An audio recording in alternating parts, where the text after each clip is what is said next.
Terima kasih Bapa, terima kasih Yesus dan Roh Kudus.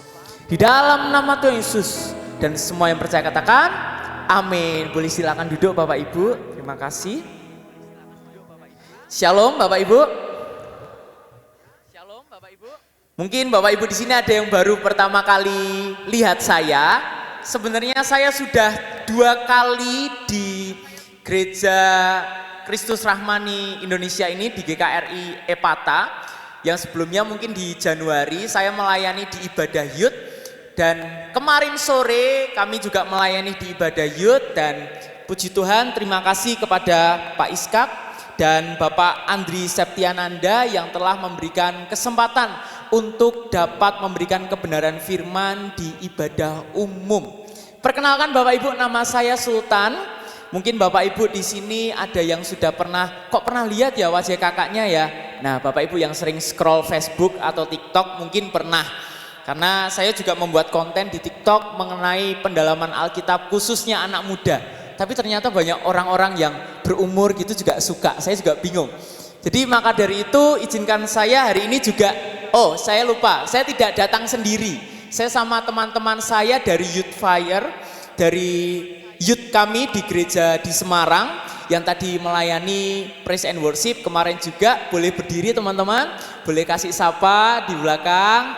Ini dia Bapak Ibu, terima kasih sudah menyambut kami dengan hangat. Kami berasa seperti disambut seperti keluarga. Tadi malam kita dengan anak-anak youth Bapak Ibu, kita memuji dan menyembah Tuhan sampai jam 11 malam. Kita sharing firman Tuhan, kita main game seru-seruan di rumah Tuhan. Ya kalau tadi malam anaknya mungkin ada yang di gereja sampai malam, saya mohon izin jangan dimarahin Bapak Ibu. Karena mereka berada di dalam kumpulan yang baik. Ya, jadi terima kasih sudah menyambut kami. Hari ini saya akan memberikan judul firman Tuhan pada hari ini, Pentakosta melahirkan misi yang dipimpin Roh Kudus. Kita tahu kemarin Kamis kita merayakan kenaikan Tuhan Yesus, tapi 10 hari setelah itu kita akan merayakan hari Pentakosta, Bapak Ibu. Tapi kalau kita sering sekali mendengar kalau Pentakosta itu hanya hubungannya adalah dengan apa Bapak Ibu? Baptisan Roh Kudus. Ada beberapa gereja yang bahkan mempertentangkan baptisan Roh Kudus. Ketika orang dibaptis belum tentu dibaptiskan Roh Kudus, itu dipertentangkan. Apalagi juga mengenai bahasa lidah atau glossolalia, bahasa roh Bapak Ibu. Itu juga dipertentangkan di banyak-banyak gereja. Bahkan gereja itu seringkali kehabisan energi untuk menjelaskan hal-hal yang seperti itu. Karena berbedanya doktrin atau dogma yang ada, pengertian yang ada.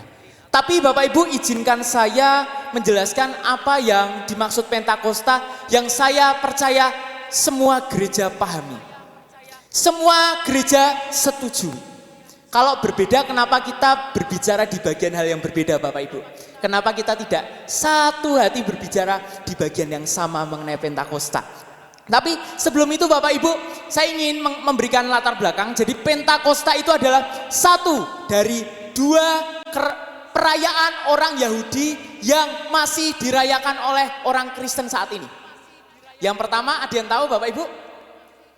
Ada yang tahu? Paskah. Ya, ada yang menjawab tadi. Paskah atau Pesak. Tapi Paskahnya orang Yahudi itu merayakan keluarnya dari bangsa Mesir. Tapi Paskahnya orang Kristen merayakan keluarnya orang Kristen dari apa Bapak Ibu? Dari padang gurun kehidupan menuju nantinya kita memiliki pengharapan di langit baru dan bumi baru. Amin Bapak Ibu. Melalui Yesus Kristus yang telah membawa kita kepada kekekalan. Yang kedua juga ada Pentakosta. Pentakosta kalau di dalam orang Israel itu sering diyakini adalah peristiwa turunnya hukum Taurat di Gunung Sinai. Shavuot, Seva itu angka 7, Shavuot yaitu perayaan 7 minggu ya. Jadi Pentakosta itu 7 kali 7 49, di hari yang ke-50 itu Pentakosta, 50 penta. Itu Pentakosta. Dan kita saat ini bukan merayakan turunnya Taurat, karena Taurat telah digenapi Tuhan Yesus, tapi kita merayakan turunnya Roh Kudus untuk menyertai orang-orang percaya. Dan kita merayakan Pentakosta, semua meyakini dan setuju kita merayakan turunnya Roh Kudus. Amin Bapak Ibu. Nah, tapi apa yang dimaksud turunnya Roh Kudus ini sering menjadi beberapa tafsir yang bisa didebat atau menimbulkan perbedaan. Seperti yang tadi saya bilang, ada bahasa lidah atau bahasa roh, ada baptisan Roh Kudus, ada peristiwa Pentakosta kedua, Pentakosta ketiga, dan lain-lain Bapak Ibu. Tapi saya ingin membicarakan ada satu bahasan yang mungkin seringkali saya pakai kata-kata, izin Bapak Ibu, kurang bersyukur. Meskipun saya percaya Bapak Ibu ini bersyukur, tapi mungkin kalau belum memahami dengan menghayati secara penuh, saya rasa mungkin beberapa dari kita termasuk saya Bapak Ibu dahulu tidak terlepas dari rasa kurang bersyukur atas peristiwa Pentakosta. Nah, kita akan baca kebenaran firman Tuhan di Kisah Rasul 2 ayat 1 sampai 11. Bisa dikeluarkan? Saya baca yang ganjil, Bapak Ibu baca yang genap ya. Kalau di Alkitab Bapak Ibu sudah menemukan, atau kalau mungkin tidak membawa Alkitab di layar. Kisah Para Rasul 2 ayat 1 sampai 11. 1, 2, 3. Ketika tiba hari Pentakosta, semua orang percaya berkumpul di satu tempat.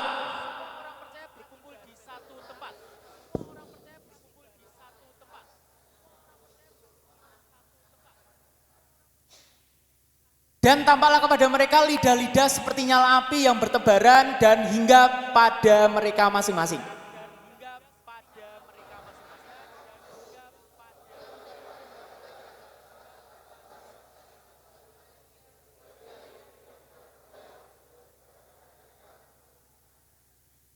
Waktu itu di Yerusalem diam orang-orang Yahudi yang saleh dari segala bangsa di bawah kolong langit.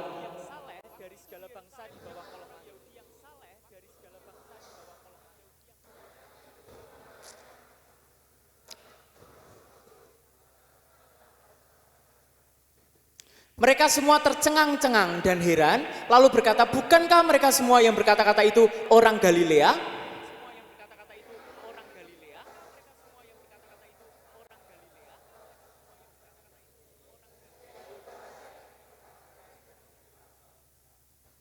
Kita orang Partia, Media, Elam, penduduk Mesopotamia, Yudea, Kapadokia, Pontus dan Asia.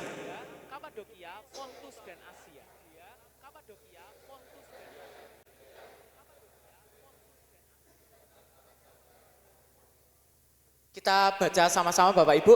Baik orang Yahudi maupun penganut agama Yahudi, orang Kreta dan orang Arab, kita mendengar mereka berkata-kata dalam bahasa kita sendiri tentang perbuatan-perbuatan besar yang dilakukan Allah. Amin Bapak Ibu. Nah, ini adalah ayat yang akan saya jadikan dasar dari khotbah hari ini. Jadi kala itu ada para murid-murid Yesus yang menanti-nantikan akan datangnya seorang penolong Bapak Ibu, dan tiba-tiba di satu hari ada lidah-lidah api, dan mereka singkat cerita nanti dikatakan Petrus itu berkhotbah Bapak Ibu. Dan berkhotbah itu meskipun pakai Petrus itu berkata-kata, tapi orang-orang yang mendengar dari Partia, dari Mediterania, dari Mesopotamia, dari Kapadokia, termasuk Bapak Ibu dari Arab. Jadi Kristen Arab sudah ada zaman dulu Bapak Ibu, lebih dulu Kristen di Arab Bapak Ibu. Ya, termasuk orang-orang Arab itu mendengar seakan-akan para rasul-rasul itu mengatakan pakai bahasa mereka sendiri, sehingga mereka bingung. Loh, mereka kan orang Galilea. Orang Galilea itu kalau orang Ibrani aja, orang Israel aja, logatnya aja udah beda dari beberapa orang Israel di daerah lainnya Bapak Ibu. Apalagi daerah luar negeri mereka, termasuk Mesopotamia, termasuk Kapadokia, daerah Turki sana, dan termasuk orang-orang Arab. Mereka mendengar. Nah, kita perlu mengerti Bapak Ibu, disinilah yang menjadi poin saya yang nomor satu yang bisa kita ambil adalah di sini Roh Kudus di dalam peristiwa Pentakosta itu memimpin para rasul-rasul untuk mereka berkata-kata kepada semua orang, termasuk orang yang di luar negeri. Kalau ada orang luar negeri, artinya berarti dahulu tidak ada orang luar negeri yang diberitakan. Ya, betul. Dahulu keselamatan hanya untuk orang Israel.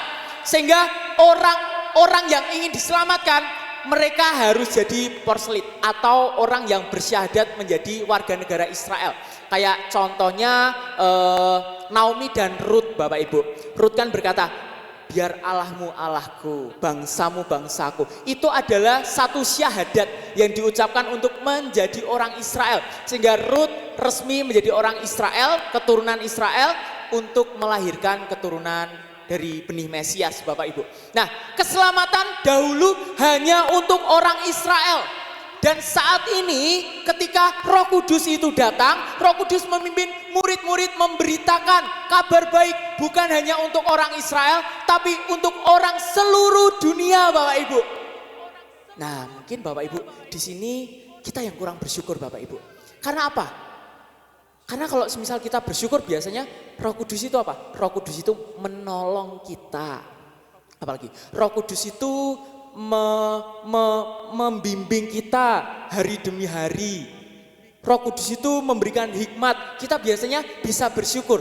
Tapi Roh Kudus itu memberitakan kabar keselamatan ke seluruh dunia. Kira-kira aku kayak kurang gereng ya mau bersyukur ya. Ya oke lah. Ya oke, karena kita di gereja bersyukur. Tapi kok kalau nggak bersyukur nanti berdosa. Kalau bersyukur tapi kok nggak bersyukur amat. Nah Bapak Ibu, kita perlu ketahui keselamatan dahulu sebelum Yesus hanya ada pada orang-orang Israel, bangsa pilihan Allah.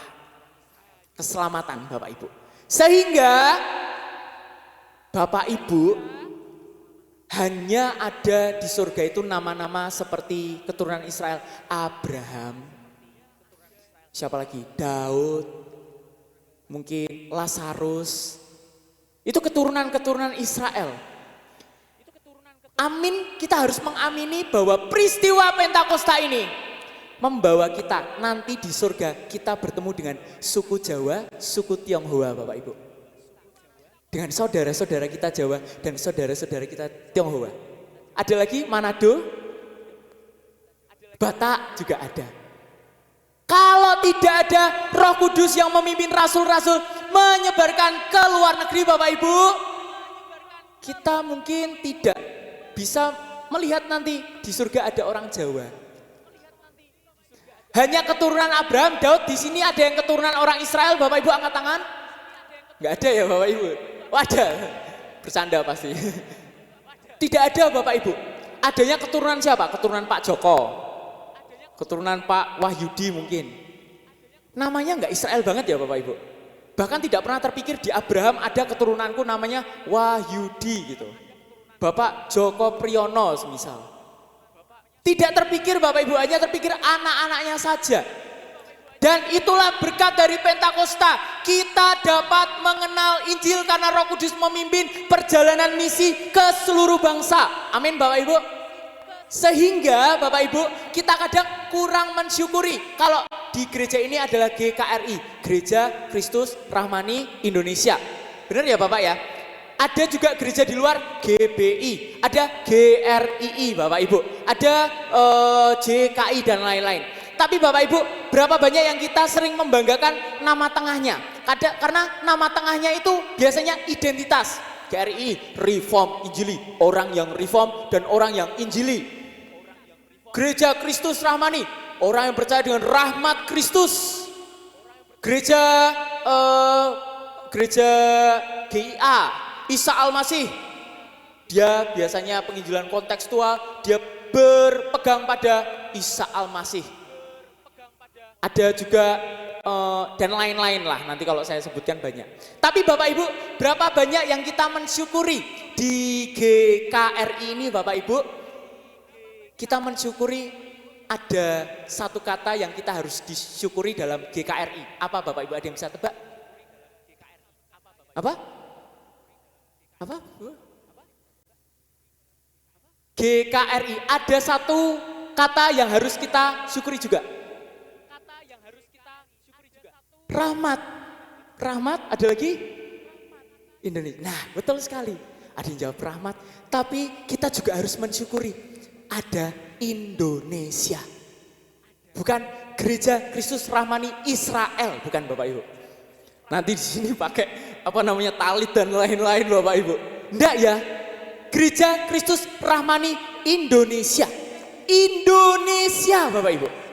Kita perlu bersyukur bahwa pekerjaan Allah yaitu karya keselamatan sampai ke Indonesia. Kalau Roh Kudus tidak turun, kita mungkin tidak akan menjadi orang percaya Bapak Ibu. Saya dulu mantan muslim Bapak Ibu. Aduh, ini di live streaming ya. Saya mantan muslim, tapi singkat cerita saya itu tidak ke Kristen karena perdebatan teologis. Biasanya berdebat, Edis TV dan lain-lain Bapak Ibu. Saya menjadi Kristen hanya karena saya datang ke gereja kelas 1 SD umur 6. Saya cuma merasakan, ini kayaknya yang benar deh.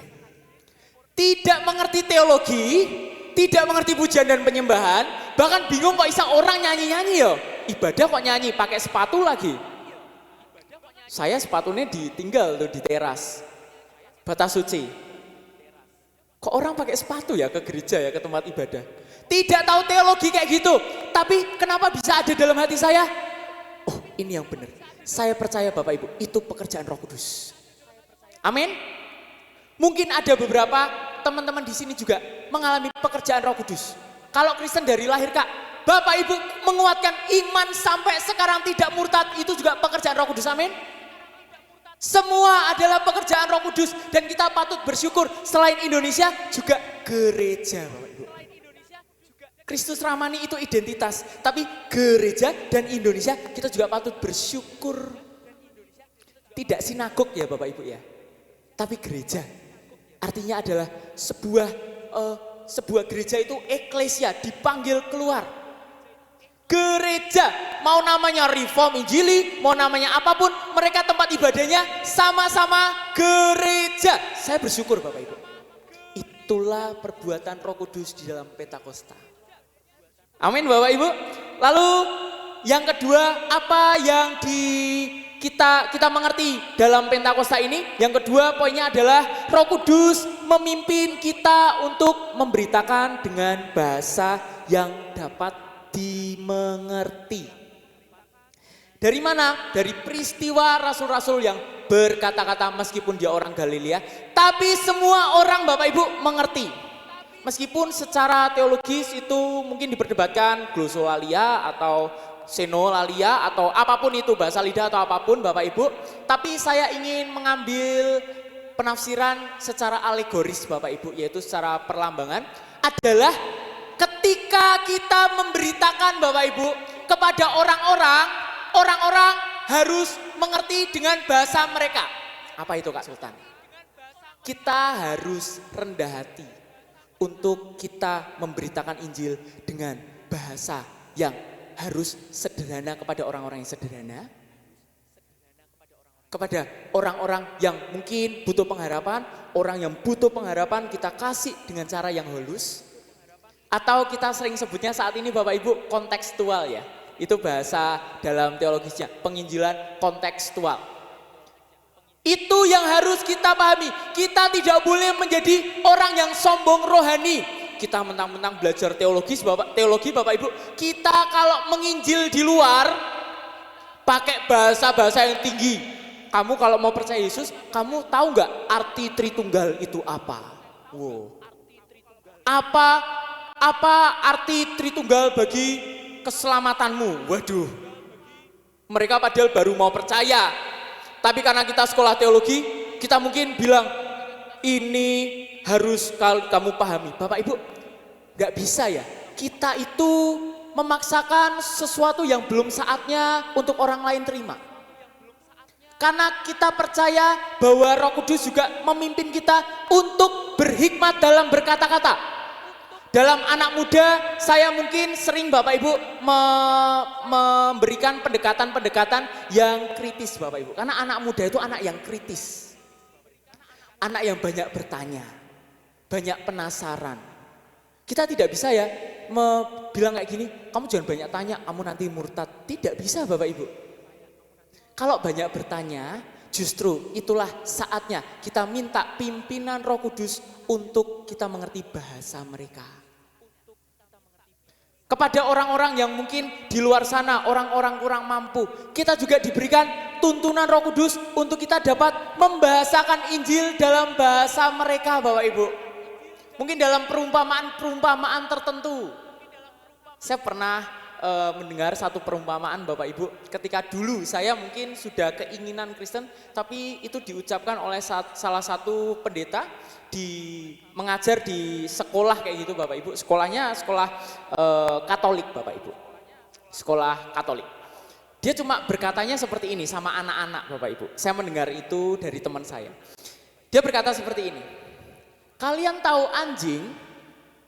Tahu. Anjing itu hewan yang setia enggak? Setia. Dari kecil dikasih makan, dimandiin, kalau sakit dibawa ke dokter hewan, atau minimal kalau sakit dikasih obat-obat tertentu, dibersihkan, dikasih makan yang terbaik, dicuci atau dikasih parfum, sehingga dikasih jalan-jalan, dikasih mainan, ada hubungan yang dijaga. Rasa terima kasih anjing adalah setia Bapak Ibu. Rasa terima kasihnya adalah setia. Dia kalau ada tuannya datang, anjing itu langsung ke kakinya untuk bermain dengan tuannya. Dan anjing itu tidak akan menolak apa yang tuannya berikan atau lakukan. Anjing itu tidak akan menggigit tuannya Bapak Ibu. Anjing itu tetap setia karena ia berterima kasih telah dipelihara sejak kecil. Itu yang dikatakan Bapak Ibu. Lalu dia berkata seperti ini. Kita ini orang-orang yang sudah dipelihara Allah sejak kecil. Dikasih makan, disertai, diberi pekerjaan, diberi keselamatan, itu yang tertinggi. Diberi keselamatan, kok kita ada ya yang tidak setia, kira-kira lebih buruk anjing atau kita? Wah itu, saya itu masuk, oh ya juga ya. Anak kecil Bapak Ibu, mungkin umur SD, diberi pernyataan-pernyataan yang sederhana, tapi bisa dipahami. Minta hikmat Bapak Ibu, saya percaya gereja ini adalah gereja yang injili, yang bahkan visinya aja memberitakan Injil sesuai dengan amanat agung Bapak Ibu. Berdoalah, minta tuntunan Roh Kudus kepada siapa Bapak Ibu memberitakan Injil, Bapak Ibu gunakan bahasa yang sesuai dan yang mereka pahami. Jangan gunakan bahasa yang tinggi untuk orang-orang yang rendah, bahasa rendah untuk orang-orang yang tinggi Bapak Ibu. Seperti yang dilakukan Paulus. Paulus ini untuk orang-orang yang kurang, aku menjadi kurang. Aku menjadi apapun demi Injil diberitakan. Ada satu bahasa yang semua orang itu kenal dan pahami. Ada yang tahu Bapak Ibu mungkin? Satu bahasa apa? Bahasa kasih. Kita kalau mau menginjil, perdebatan Bapak Ibu, perdebatan di TikTok dan lain-lain. Orang kalau di debat, orang agama lain di debat, kalah mereka jengkel. Mereka menang, mereka seneng. Gak win-win solution, lose solution semua Bapak Ibu. Kalah semuanya. Kenapa ya? Tapi kok pengen debat. Ada juga yang mungkin mereka memaksakan sebuah kehendak, mungkin tidak perdebatan online sih, tapi berdiskusi seperti ini. Tapi Bapak Ibu, orang bisa melawan kalau perdebatan, tapi orang tidak bisa melawan kasih. Bapak Ibu membantu dengan harta untuk orang lain, pasti diterima ya Bapak Ibu? Kebanyakan diterima. Kita ke panti asuhan, diterima. Kenapa? Kita membawa Injil dalam bahasa yang dimengerti mereka, bahasa kasih. Kita sama anak-anak jalanan Bapak Ibu, kita memberikan makan gratis. Mereka tetap terima ya Bapak Ibu, tetap terima nggak mandang agamanya apa. Kita menyebarkan Injil dengan bahasa yang mereka mengerti, bahasa kasih.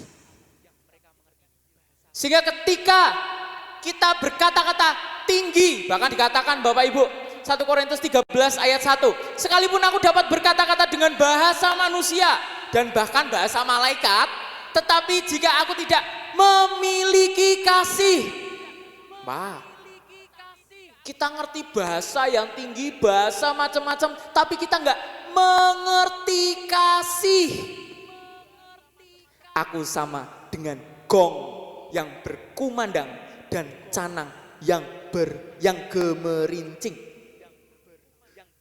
Kita luar biasa jago di atas mimbar. Mungkin ada di sini yang mempercayai gereja berdenominasi glosolalia atau bahasa lidah, bahasa malaikat atau bahasa apapun Bapak Ibu. Tetapi ketika kita menginjil, kita tidak mau merendahkan diri kita menjadi bahasa yang mereka mengerti. Inilah yang saya percaya, gereja yang relevan dan dinamis. Amin.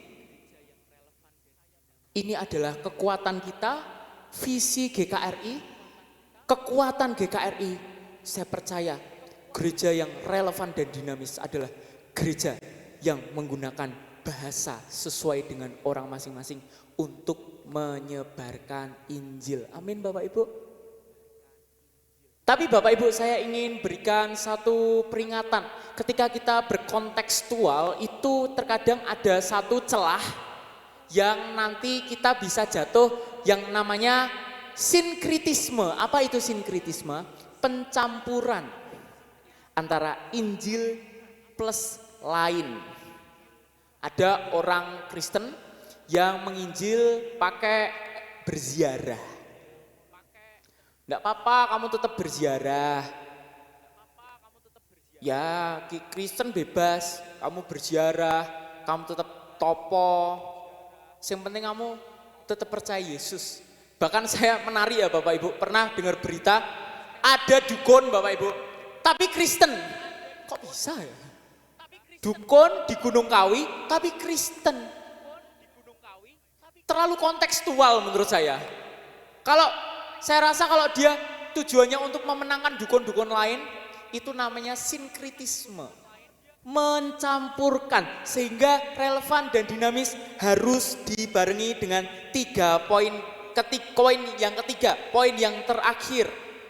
Roh Kudus memimpin kita untuk memberitakan. Apa yang diberitakan? Perbuatan besar yang dilakukan Allah. Pagarnya di situ. Apa perbuatan besar yang dilakukan Allah Bapak Ibu? Kalau saat itu Bapak Ibu, konteksnya para rasul-rasul ini sedang menanti-nantikan sebuah janji pemulihan kepada bangsa Israel. Tetapi puji Tuhan, Tuhan berkata, bukan urusanmu pemulihan Israel, tunggu waktunya. Tuhan lebih menginginkan naik ke atas surga untuk memulihkan seluruh dunia, bukan hanya bangsa Israel. Dan ketika kita mengerti Bapak Ibu bahwa pemulihan bangsa Israel artinya hanya keselamatan bagi orang Israel. Tapi Bapak Ibu, ketika rasul-rasul itu berkata perbuatan-perbuatan besar Allah, itu hanya ada satu perbuatan besar yang mereka kabarkan sepanjang Injil Perjanjian Baru ini diberitakan. Apa itu? Ialah kelahiran Kristus yang membawa harapan datangnya korban, kematian Kristus yang menebus dosa umat manusia. 3, kebangkitan Kristus. Untuk apa? Memberikan harapan hidup yang kekal. 4, kenaikan Kristus yang membawa harapan keselamatan bagi semua bangsa dan menurunkan Roh Kudus kepada semua orang. Hanya 4 itu Bapak Ibu. Jangan campurkan Injil dengan sesuatu di luar itu. Aku pengen ke gereja gara-gara supaya aku kaya secara finansial. siapakah kita ini Bapak Ibu? Saya percaya kalau Bapak Ibu memiliki hati untuk misi, untuk menyebarkan Injil, berkat itu adalah tanggung jawab yang pasti Bapak Ibu akan kelola. Untuk keperluan kerajaan Allah. Tetapi banyak orang yang menginginkan dan berdoa kepada Tuhan, ke gereja. Tetapi dalam hatinya dia pengen suatu kekayaan. Tuhan hanya dijadikan alat, bukan tujuan. Seperti ada Tuhan lain di antara Tuhan dan kita, yaitu harta. Itu juga termasuk sinkritisme Bapak Ibu. Itu juga termasuk pencampuran Injil dengan Injil yang lain. Kita harus mengerti Bapak Ibu, apa yang membedakan kita dengan agama-agama lain. Kalau saya tanya, kenapa Bapak Ibu menjadi orang Kristen? Ada mungkin kalau saya tanya ke anak muda tuh, anak muda ada bertanya, ya saya Kristen dari lahir Kak. Atau ya saya gini, kalau ada yang dari lahir biasanya saya tanya kembali. Kalau dari lahir orang tuamu bukan Kristen, kamu apakah tetap Kristen? Ya enggak tahu Kak. Terus selanjutnya, saya Kristen karena Kristen agama kasih Kak. Kalau kita berbicara kasih ya Bapak Ibu, puji Tuhan di Indonesia orang Kristennya mengasihi semuanya. Saya mengucap syukur. Tapi kalau kita lihat di luar negeri, di Amerika, yang tangannya kotor dengan darah, yang menandatangani perang-perang tertentu, membunuh orang-orang tertentu. Itu presiden Kristen atau enggak ya Bapak Ibu? Kristen loh. Atau kartel-kartel di luar negeri, Meksiko, Brazil, itu Kristen loh Bapak Ibu. Puji Tuhan aja Kristen di Indonesia mengasihi. Kalau kita tinggal di luar negeri Brazil, apakah kamu bisa masih melihat Kristen yang kasih? Yang ketiga, ada yang berkata, saya Kristen ingin mencari damai. Kalau damai, jadi Buddha aja lebih damai Bapak Ibu. Buddha itu ada berbagai macam.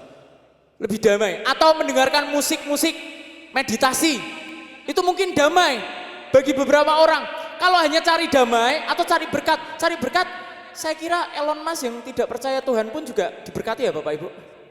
Dia percaya dunia ini adalah dunia yang diciptakan oleh satu sistem yang lebih canggih dan lain-lain.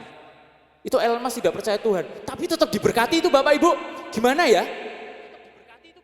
Satu-satunya. Kenapa kita jadi orang Kristen? Kita harus tahu apa yang membedakan kita dari agama lain. Adalah satu Bapak Ibu.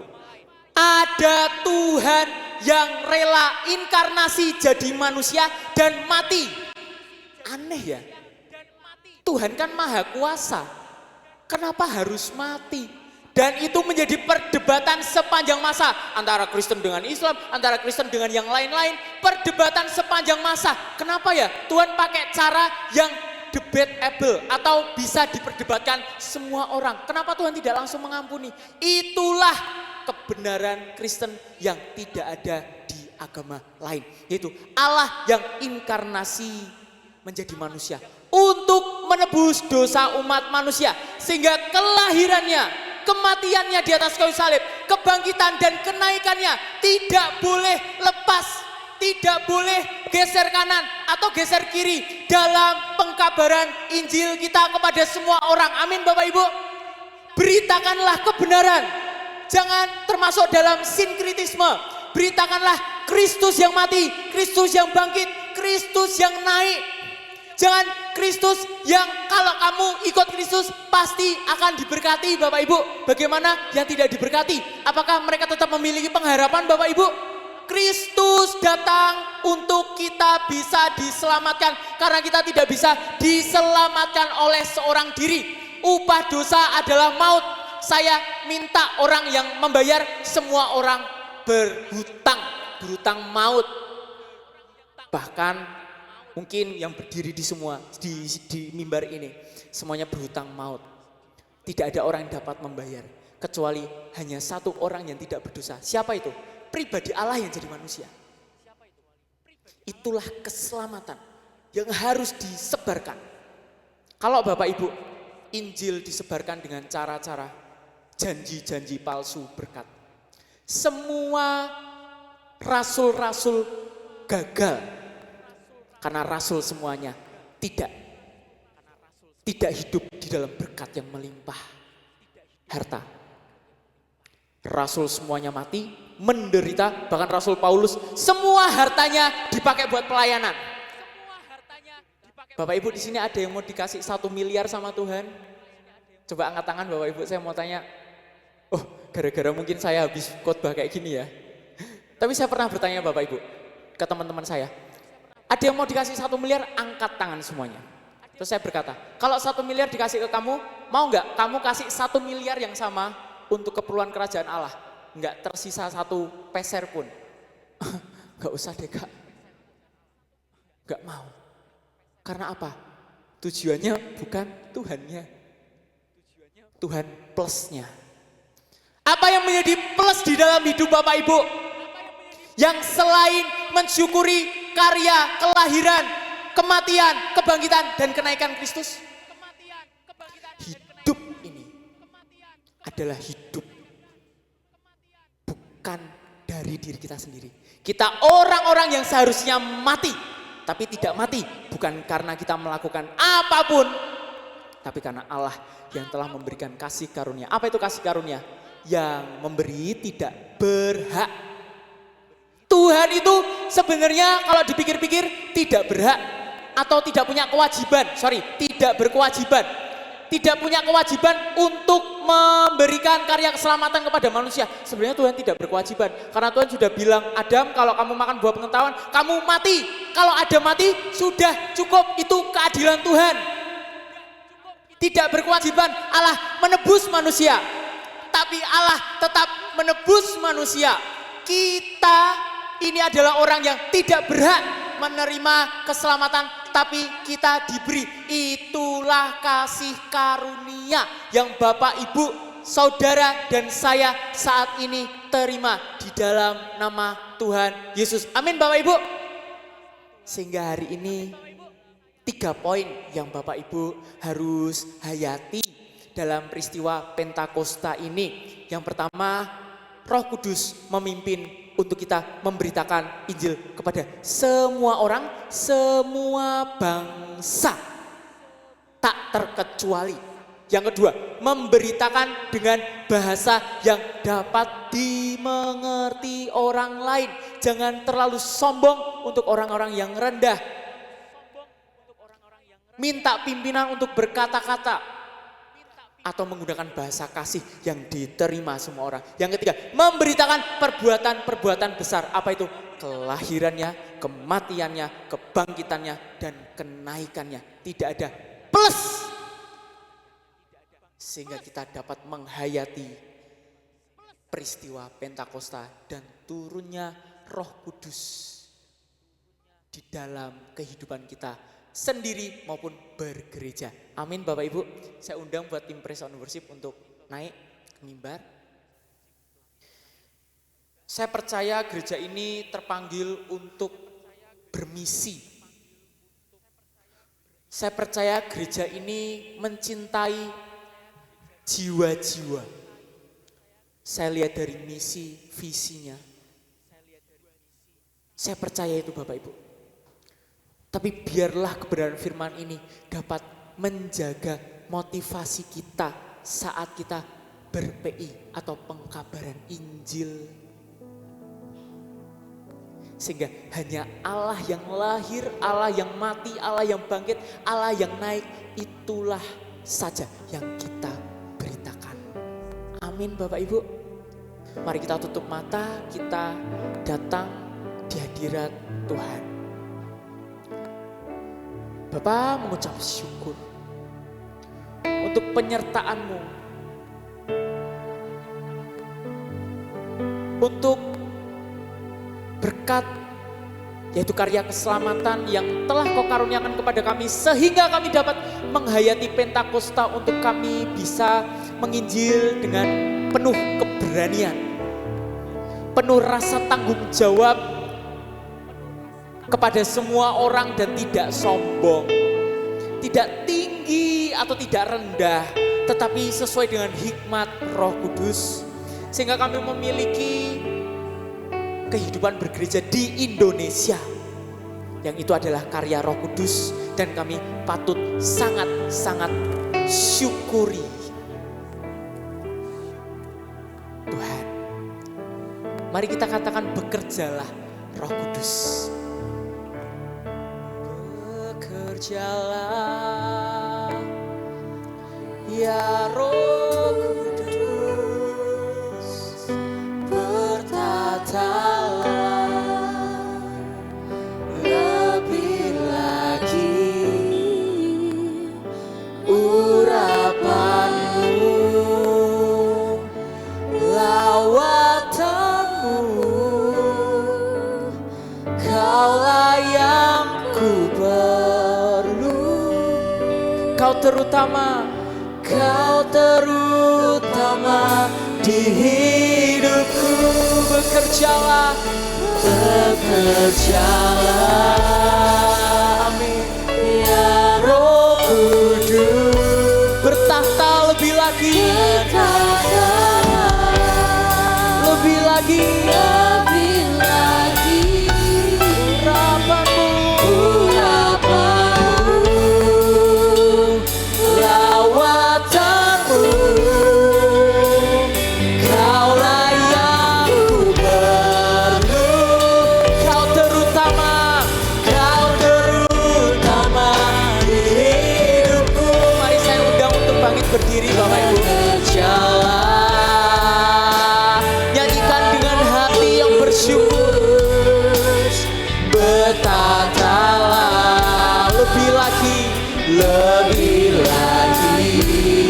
urapanmu, lawatanmu, kaulah yang ku perlu. Kau terutama di hidupku. Mari angkat suaramu, bersyukurlah kepada Tuhan. Bekerjalah